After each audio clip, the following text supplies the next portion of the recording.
Anyway, Liz, let's go ahead and get to the bottom line, please. Here's the bottom line. Here's the bottom line. We need to get to the bottom of this. Get to the bottom of this. We've got to get to the bottom of this. The bottom line on the Marc Cox Show. That's the only way we're going to get to the bottom of this. That's the bottom line. Truth! You can't handle the truth. All right, having a little bit of fun here on a Thursday, and we always like to invite somebody in with a little different political perspective. Keith Antone is new to the program this week and has agreed to come in. Keith, it's good to see you. Good to see you, man. I got all dressed up because I remember you from your TV days. Hey. And I see you're in some, what are those there? It's my cowboy boots. Cowboy boots, and you're looking awful casual there, Mark. Hey, you know what? I love radio. Can I just tell you that? Well, I actually started radio when I was 15 years old. And I'll be 58 this year. I've been in and out of radio since I was 15. And so, it's addictive. It's addictive, and you don't have to wear suits. Right. That's just the key. Right. No. Well, I dressed up for Mark today. Are we on TV? Well, you are actually on the webcam here. I'm on the webcam. Yep, you're on our studio camera. So okay. Say hi to Keith. And, what I like to do with this segment is bring somebody in who I know is probably coming at politics from a different point of view than I am to talk about the big stories of the day. Let's do it. There's probably no bigger story in Missouri today than this story Channel 4 did on Governor Greitens last night. Freak Daddy. Jamila Nasheed, and maybe one other person so far has already called for him to resign. What's your take on it? Well, I'm not for sure. I like to get all the facts. And listen, what goes on between a man and his wife behind closed doors, that's his business. It happened before he was elected. I do want to see the pictures of him, with I guess he bounded her and blindfolded her. And there's supposed to be some pictures, is what I heard. But, I'm not ready to throw the baby out with the bathwater. I like to get more facts on it. And as I heard you speak earlier about CNN talking about he's going to lose his job, I don't think this is that type of situation. But in this whole hashtag Me Too thing, Mark, I tell you what, everybody's running out telling if a guy looked at him wrong. I mean, you know what I mean? He looked at me too long. He looked at me wrong. He brushed up against me. So, I just think it's just the times we're living in, and people are going to be coming out of the woodwork on this. And I guarantee you hear it right here on FM News Talk 97.1 on the Marc Cox Show, that there's going to be more women that are going to come out against the governor, whether it's truth or not. I'm telling you, it's going to happen. Well, there could be. I don't know about that. I guess in terms of him losing his job potentially, which CNN is basing solely on an interview with some local NPR reporter here in town, we've got a sitting Missouri state senator who encouraged the assassination of the president of the United States. Should have been fired. She didn't lose her job. Should have been fired. They should have put her out. Should have been fired. Well, I'm one of the few. I'm one of the few in the African American community that said she should have resigned, or she should have lost her job. You crossed the line. I don't agree with everything my wife says, but I don't go around talking about assassinating her either. Okay. Boy, you're smart. You're smarter than I thought. That's some wisdom. And she's listening too. Yeah. But what I'm saying, Mark, is that I don't think that you crossed the line with that. And I took a lot of heat in the African American community because I said she should have been fired. Good for you. No, she should have been fired. So we agree there. When were we going to argue? When are we? I don't know. I'm waiting for that. Okay, we'll get a point that I can argue with. What do you think about tax reform? You want to talk about tax reform? No, I don't want to talk about tax reform. You don't want to talk about tax reform? You're going to get more money in your paycheck. Well, that's starting what they next say. month. That's what they say. I check my stub. We get paid tomorrow. I'm going to check my pay stub. No, February. Oh, okay. So they just announced earlier they've changed the withholding tables. Okay. And in February, every American that draws a paycheck is going to see more money in their check. And the important thing for you to remember when you get your pay stub in February and you have more money in your check is that every single Democrat in Congress voted no. Well, see, with a guy that makes the kind of money that you make, Mark, you're not going to miss. You must have dollars. mistaken me for a guy named Glover. He's coming on next year at 3 o'clock. Yeah, okay. But really, again, the verdict is out on that as well. I don't know.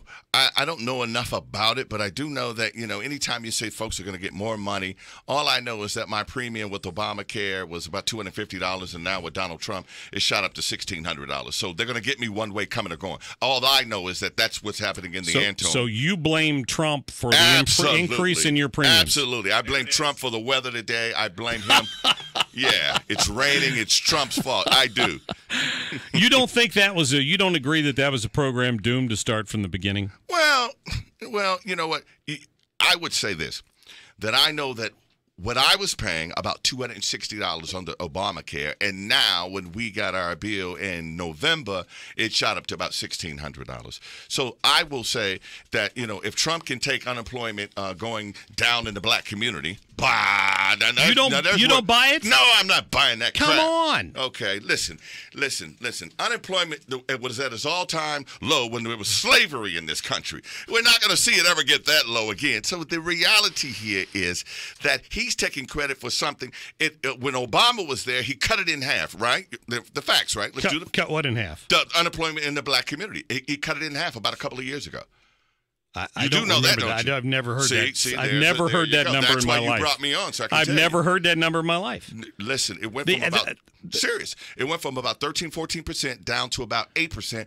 He's taking credit, and do your homework on this, Mark. He's taking credit for about a 0.5% drop. This happened under the Obama administration. Did you vote for Trump? But what happened? Of course. But what happened here is that since they've taken these statistics since 1970 or whatever they first started measuring unemployment, this is the lowest the number's ever been. Okay, all right, but Obama cut it in half. I'm serious. I'm going to make sure you give me Mark's number so I can text this information to you. I want to know. I want to see it. I'm going to get it. I'm going to get it for you. I know that unemployment numbers dropped under him. Right. I also know that the number of people who dropped out of the job market and just gave up looking skyrocketed under Barack Obama, and I think that's one reason unemployment dropped under Obama. It wasn't because of all that much job creation, and he was digging himself out of a hole. I'll agree with that. Okay. But I still, this is what the president said about this yesterday, in case you missed it.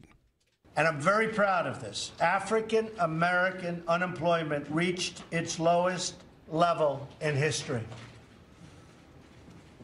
Think of that. And on the campaign trail, remember I said, and would constantly say, what do you have to lose? Meaning, what do you have to lose if you vote for Trump? And now, it was just reported, African American unemployment is at its lowest level in history. I'm very proud of that. Keith, I just have one question for you. Okay. What the hell do you have to lose? That's my question for you.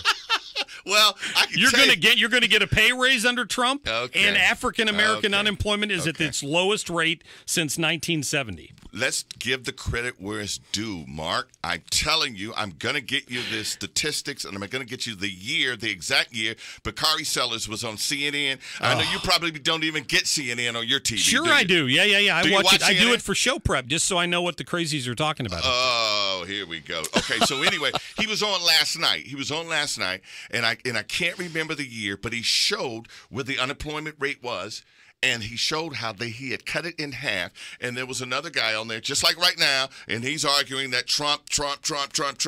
It's easy if all you had to do is go from 8% to about 7.5%. So he can say that. Yeah, technically, right? Yeah, and so he can say that. But Obama cut it in half. And I'll get you the statistics, Mark. I promise you. That's right. I got your cell number. I got your cell number now. I'm going to text you the facts. There are statistics and there are damn statistics, right? Have you heard that one before? Right. That's kind of what that comes down to. Okay. So, since you're new on the show, I want to ask you a question on this. Do you think Donald Trump colluded with the Russians? Do you believe that? Well, to win the election? No. I'll say this. He's a very, very smart man. And I think that he has people in his inner circle that did. That did. Yeah. I'll just say that. I think that there was people in his inner circle that that knew something and that were working with the Russians. And so it may not have been Donald. Just like, okay, I'm one of the few people. O.J. did it. All right? No. O.J. did it.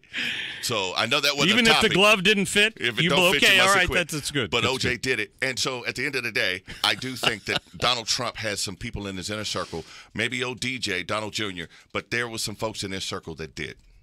Yeah, I I've yet to see any evidence of it. Well, and I don't think we're going to. I think this investigation is about to wrap up.